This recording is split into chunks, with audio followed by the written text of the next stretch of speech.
आज की कक्षा में उपमा अलंकार के विषय में मैं आप लोगों को बताने जा रहा हूँ। काव्य प्रकाशकार ने उपमा अलंकार के विषय में कहा कि साधर्म उपमा भेदे। साहित्य दर्पणकार ने कहा कि साम्यम वाच्य वैधर्म्यम वाक्यैक्य उपमा द्वयो, अर्थात भिन्न पदार्थों के सादृश्य प्रतिपादन को उपमा कहते हैं।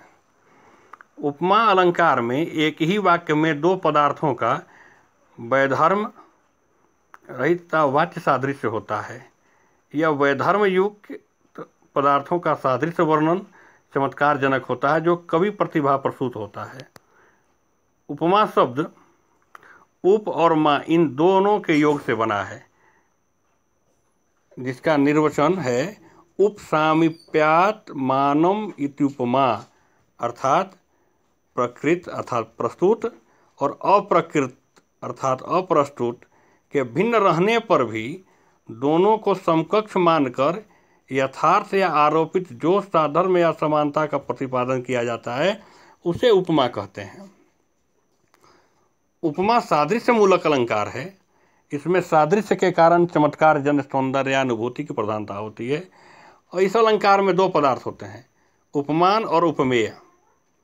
इन दोनों को समीप रखकर एक दूसरे के साथ साम्य स्थापन किया जाता है, अतः इसे उपमा कहते हैं।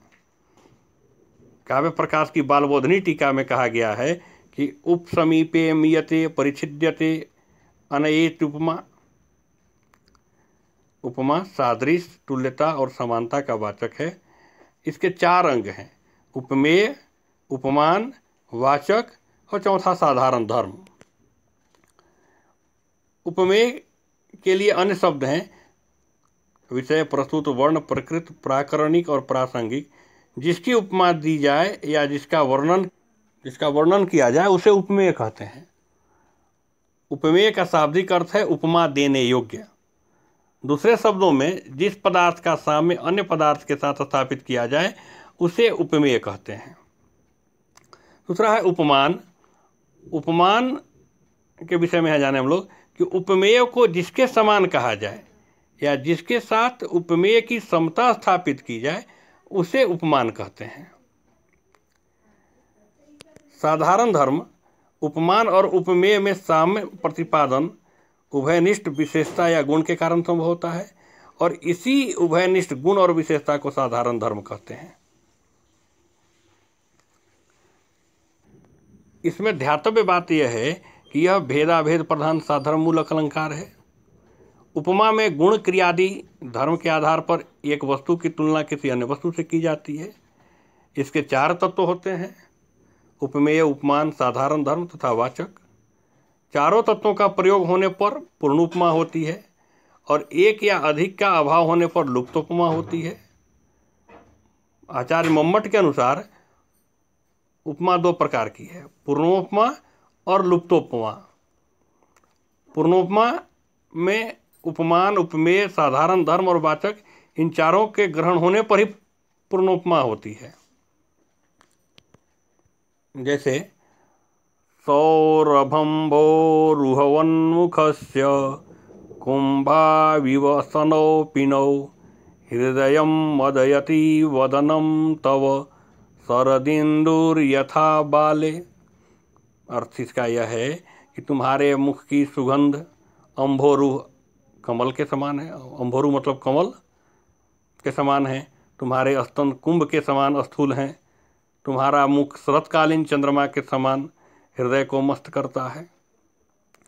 इस श्लोक के प्रथम चरण में मुख उपमेय, अम्भोरु उपमान तथा सौरभ उपमान और उपमेय दोनों में साधारण धर्म है। वत उपमावाची शब्द है। द्वितीय चरण में स्तन उपमेय, कुंभ उपमान, पिनत्व साधारण धर्म तथा इव उपमावाची शब्द है। दो भिन्न पदार्थों उपमान और उपमेय की समानता यहाँ स्पष्ट रूप से वर्णित है। यहाँ उपमा के चारों अंगों के विद्यमान रहने से यह पूर्णोपमा का उदाहरण है। यह श्लोक है, यह पूर्णोपमा अलंकार का उदाहरण है।